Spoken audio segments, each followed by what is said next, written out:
Zair Mishimbogo, Amina Munyanzi, and Rael Kisiwai. Responses to your statements will be on Tuesday. So the chairman of committees or chairpersons of committees be notified. Next order. Order number 8, the Finance Bill, National Assembly Bill number 30 of 2024, second reading, resumption of debate. Yes, Senior Counsel, what is out of order?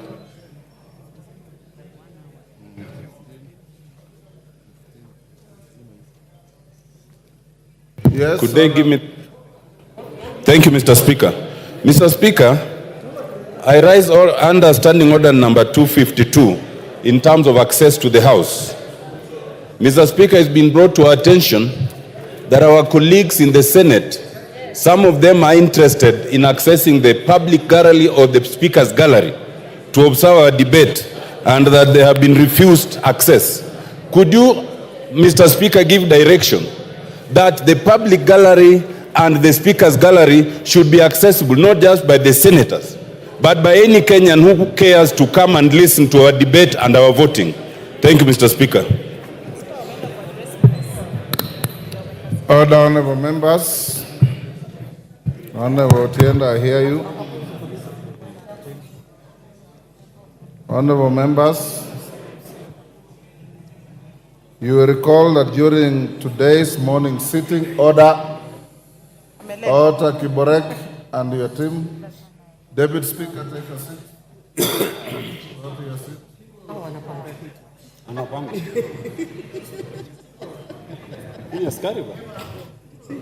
Thank you.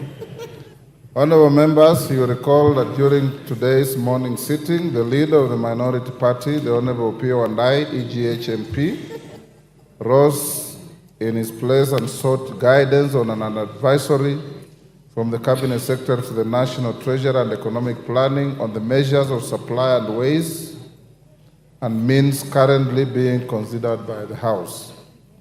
The Honorable Minority Leader noted that the advisory from the Cabinet Secretary was couched in the form of an procedural ultimatum to the House directing against amendment of the various revenue-raising measures contained in the Finance Bill 2024. He concluded by requesting for the advisory to be repudiated by the House as unduly anticipating debate on the Finance Bill 2024 and as an affront to the budget-making mandate of the House. Honorable members, I did allow the leader of the majority party, Honorable Kimani Ichung'wah, AGH MP, and the chairperson of the Budget and Appropriations Committee, the Honorable Ndindi Nyoro MP, to make brief rejoinders on the issue before scheduling it for my guidance during this afternoon sitting. Honorable members, as I proceed to guide on the matter, I wish to note that the advice referred to by the minority leader, though addressed to the clerk of the Assembly, was copied to both my office and to the chairperson of the Budget and Appropriations Committee. Contrary to the assertions made by the minority leader, the advisory is not an unusual document. Members will note that every year, before the conclusion of the budget process, the Office of the Clerk seeks the views of the Cabinet Secretary responsible for finance on the options available to the House and its committees to ensure a balance between the measures of supply and ways and means under consideration by the House. This is in keeping with the requirements of Article 114 of the Constitution on the consideration of money bills. The advice enables the House to ensure that the measures of supply and ways and means that it approves in the appropriation bill and the finance bill adhere to applicable constitutional and statutory limits. Honorable members, as you are aware, under Section 39A(4)(c) of the Public Finance Management Act, Cap 412A, any recommendations made or resolution passed by this House on revenue matters must take into account the impact of the proposed changes on the composition of the tax revenue that the National Treasury is expected to raise.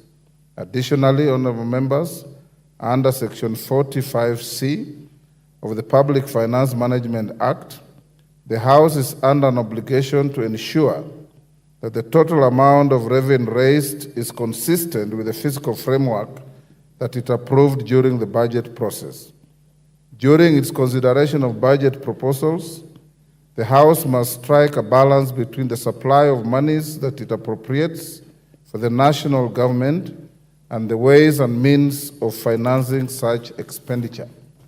As ably expressed by the leader of the majority party and the chairperson of the Budget and Appropriations Committee, any negative imbalance between the ways and means and the supply approved by the House ultimately results in a fiscal deficit. This deficit can only be addressed through borrowing, enhanced taxation, or reduction of the estimates of expenditure. Honorable members, if you listen to the contributions of the Honorable T.J. Kajwang yesterday, these are the exact words he used in his contribution. And he was very right in law and under the Constitution. As members will recall, any borrowing sanctioned by the House must strictly adhere to the threshold prescribed by this House in line with Section 50 of the Public Finance Management Act and the principles outlined under Article 211 of the Constitution that cautions against overburdening future generations with unnecessary bad debt. Honorable members, all things considered, my reading of the advisory from the Cabinet Secretary is that it constitutes a reminder to the House of its constitutional and statutory obligations.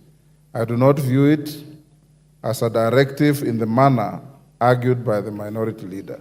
In the letter, the Cabinet Secretary reminds the House of the recent increase made to the estimates of expenditure when the House considers supply measures. The House is merely being asked to factor in this increased expenditure when considering the ways and means of financing the approved supply. In its decision-making, the House is only bound by the Constitution and the law. The ultimate decision lies with this House. I therefore find nothing untoward with advisory. Its contents may be used for the information of the Budget and Appropriations Committee, the Finance and National Planning Committee, and House in plenary and during the Committee of the Whole while considering both the Appropriations Bill and the Finance Bill. The House is accordingly guided. I thank you. On what the Honorable Tienda Molo has raised, entry and access to the galleries is not a right of anybody. It is to the discretion of not just Mr. Speaker, but the Sergeant at Arms and his team. And their advice this afternoon was that they desired to keep the galleries unoccupied. And that's being a security matter to which I'm not an expert. I've given them the benefit of doubt. Secondly, Honorable Tienda Molo, you may recall some 2021, when the Honorable John Mbandi nearly killed me in the public gallery. No. Yeah, you are the one who saved me. It is Alice Nganga who nearly killed me. It is the Honorable Alice Nganga who nearly killed us. And if you recall, with a light touch, the Honorable Senator Mudhama, as he then was, left the gallery half naked. And the Honorable Bone Khalwale left the gallery at a speed that would have broken a world record. We don't want to repeat that.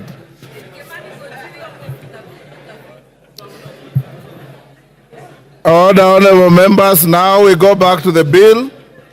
Robert Basil. But as I call Robert Basil, honorable members, I've been requested by the majority and minority leaders that we reduce the time further from 3 minutes to 1.5 minutes.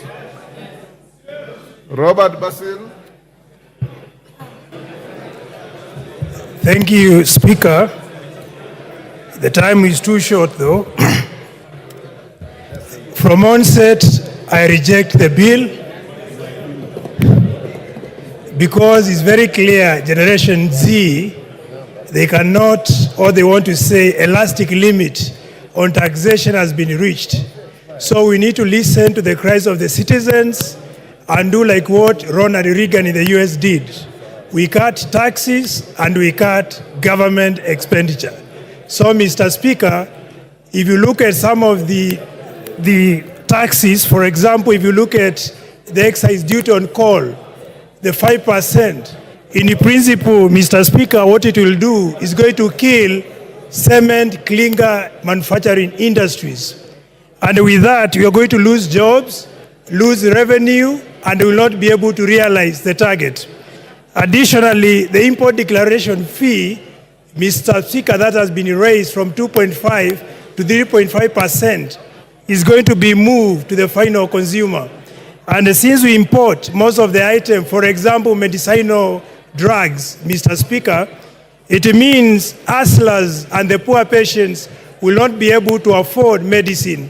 So, Mr. Speaker, what I want to say is this finance bill, we need to say no to it and possibly try to cut on taxes. Additionally, Mr. Speaker, the levy, eco levy on plastics is going to increase price on plastic packages. And in reality, that is going to affect export of flowers and make our flowers not competitive. Thank you, Mr. Speaker. Victor Koech, Chepalungu.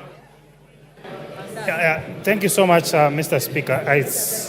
It's unfortunate that I'm now getting 1.5 minutes, but nonetheless, I will try my best. Mr. Speaker, this particular debate is taking a totally different angle, a political angle. As to why I'm saying this is because members have now deviated from arguing from a point of facts to now dealing with political issues. As to why I'm saying so, Mr. Speaker, is the fact that now informing the House that bread is going to be taxed, while the fact is